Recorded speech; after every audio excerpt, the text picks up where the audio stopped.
Bharat world cup మరొకసారి సాధించింది. T20 world కప్లో 159 పరుగులకే న్యూజిలాండ్ని అవుట్ చేసి పడేసి విజయం సాధించింది.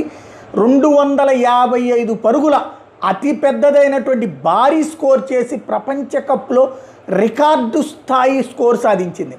అదే సందర్భంలో అవతల సాధికారికంగా అంటే పవర్ ప్లే దగ్గర నుంచి బాది వదిలిపెట్టి చివరి దాకా ఇంకొక అద్భుతం చివరిలో ఏంటంటే వరుసగా ఫెయిల్ అవుతూ వస్తున్నటువంటి అభిషేక్ శర్మని అటు కెప్టెన్ కాపాడుకొచ్చారు, జట్టు కాపాడుకొచ్చింది.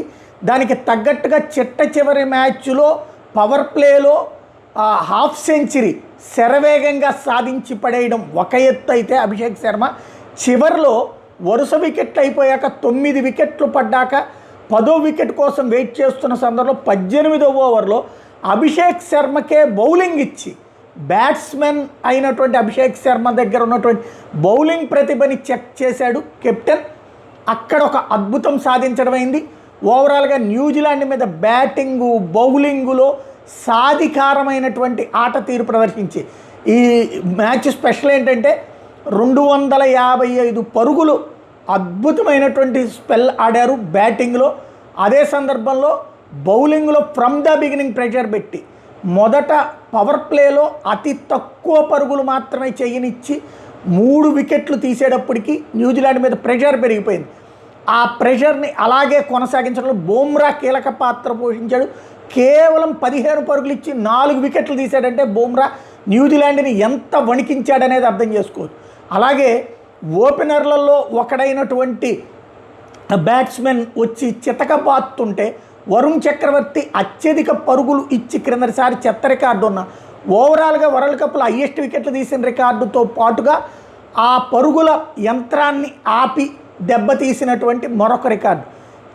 చివరి బంతి దాకా రకరకాలైనటువంటి అద్భుతాలు సాధించి ఓవరాల్గా న్యూజిలాండ్ మీద సాధికారికమైనటువంటి విజయాన్ని సాధించింది భారత జట్టు.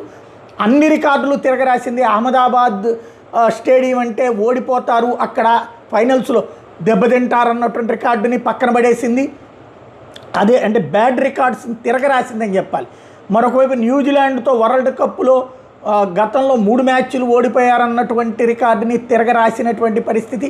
అలాగే వరుసగా 2 వరల్డ్ కప్పులు గెలిచినటువంటి కిందసారి రోహిత్ శర్మ, ఈ దఫా సునీల్ కుమార్ యాదవ్ నేతృత్వంలో వరల్డ్ కప్ గెలవడం ద్వారా అద్భుతమైనటువంటి విజయం సాధించింది. సంజు శాంసన్ వరుసగా మొదటి మ్యాచ్లో ఓపెనింగ్కి ఛాన్సే అంటే బ్యాట్స్మెన్గా ఛాన్సే లభించినటువంటి స్టేజ్ నుంచి అసలు జట్టులోనే తీసుకొని స్టేజ్ నుంచి వరుసగా చితకబాది వదిలిపెట్టి ఫైనల్స్కి తీసుకురావడం, కానీ ఫైనల్స్లో గెలుపులో కూడా కీలక పాత్ర పోషించాడు. అదే సందర్భంలో బౌలింగ్లో బుమ్రా అద్భుతాలు సృష్టించాడు. అలాగే సాధికారికమైనటువంటి బ్యాటింగు, సాధికారికమైనటువంటి బౌలింగ్ చేయడం ద్వారా హార్దిక్ పాండ్యా కుంఫు పాండ్యా అని మరొకసారి నిరూపించాడు. గౌతమ్ గంభీర్ ప్రతి అడుగులో కూడా జాగ్రత్తగా అడుగు వేయిస్తూ అద్భుతమైనటువంటి కోచ్గా తనదైనటువంటి ప్రతిభ వరల్డ్ కప్ని సాధించాడు. తను ఎంపీ కూడా వదులుకుని కోచ్గా ఉండి ఈ జట్టుని ఇవాళ చివరికి బుమ్రాకి 2వ ఓవర్ లాంటిది సైగ చేసినవి కూడా కనబడింది. అద్భుతమైనటువంటి విజయాన్ని అందించాడు. భారత్ న్యూజిలాండ్ జట్ల మధ్యన జరిగినటువంటి చివరి వరల్డ్ కప్ మ్యాచ్ ఓ రకంగా చెప్పాలంటే ఆధిపత్యం ప్రదర్శించింది భారత జట్టు. ఎక్కడా కూడా నార్మల్ కాదు, ఆధిపత్యం ప్రదర్శించింది. బ్యాటింగు బౌలింగు అన్నిట్లలో కూడా ఫీల్డింగ్ దగ్గర చిన్నపాటి పొరపాట్లున్న ఆటలో తప్పదు. అద్భుతమైన 3 క్యాచ్లు మిస్ అయినా సరే ఘన విజయం సాధించారంటే ఆ బ్యాటింగ్ ఇంపాక్టు బౌలింగ్ ఇంపాక్టు స్పష్టంగా కనబడుతోంది.